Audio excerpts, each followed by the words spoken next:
सभी भाइयों और बहनों को मेरा जय श्री कृष्णा। आइए आज हम पुरुषोत्तम मास की 9वें अध्याय की कथा सुनते हैं। श्री कृष्ण गोविंद हरे मुरारी, हे नाथ नारायण वासुदेवा। श्री कृष्ण गोविंद हरे मुरारी, हे नाथ नारायण वासुदेवा। शान्ताकारं भुजगशयनं पद्मनाभं सुरेशं, विश्वाधारं गगनसदृशं मेघवर्णं शुभांगं, लक्ष्मीकान्तं कमलनयनं योगभिर्ध्यानगम्यं, वन्दे विष्णु भवभयहरणं सर्वलोकैकनाथम। सूत जी कहने लगे कि इसके पश्चात नारद जी विस्मय मुक्त हो मेघावी ऋषि की कन्या का वृत्तांत पूछने लगे। नारद जी ने पूछा, हे मुने, फिर उस ऋषि कन्या ने वन में क्या किया? क्या किसी ऋषि ने उसके साथ विवाह किया? नारायण कहने लगे, इस कन्या ने दुख के साथ अपने पिता का स्मरण करते हुए वहां आश्रम में रहकर कुछ काल व्यतीत किया।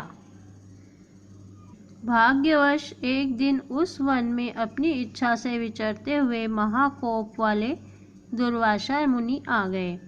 दुर्वासा मुनि को आता देखकर शोक सागर में डूबी हुई उस कन्या ने उठकर धीरज धारण करके मुनि के चरणों में नमस्कार किया।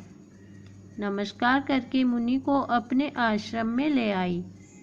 अर्घ्य पाद्य और वन के नाना प्रकार के फलों से आदर करके मुनि का पूजन किया। फिर मुनि कन्या आदर से कहने लगी, हे मुनि, आपको नमस्कार है।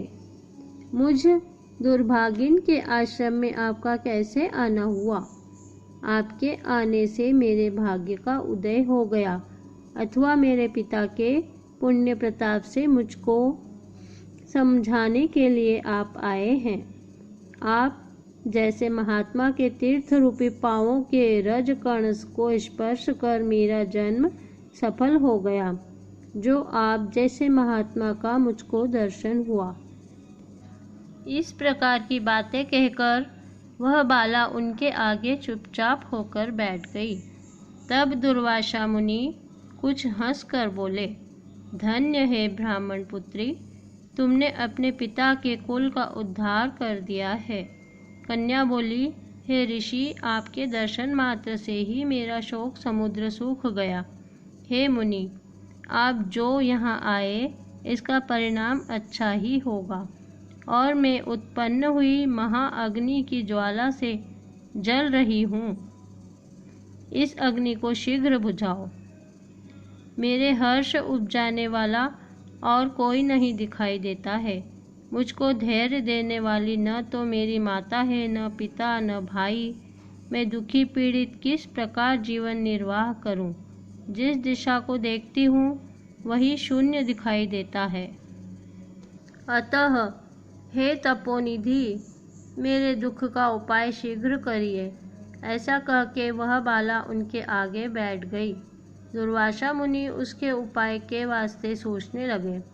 श्री नारायण कहने लगे, हे नारद, इस प्रकार मुनि कन्या के वचनों को सुनकर मुनिराज विचार करके अत्यंत कृपा से उस कन्या की ओर देखकर बहुत ही हितकारी वचन बोले। प्रिय भाइयों और बहनों, आज की कथा यहीं समाप्त होती है। मैं 10वें दिन की कथा कल आपको सुनाऊंगी। जय श्री कृष्णा।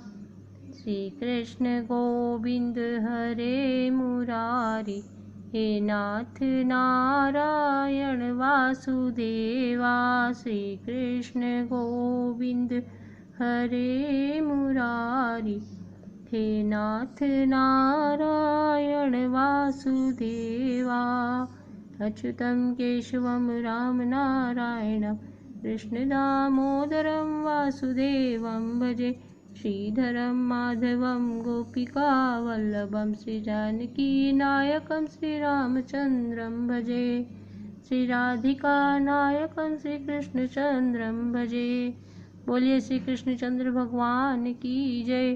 पुरुषोत्तम भगवान की जय।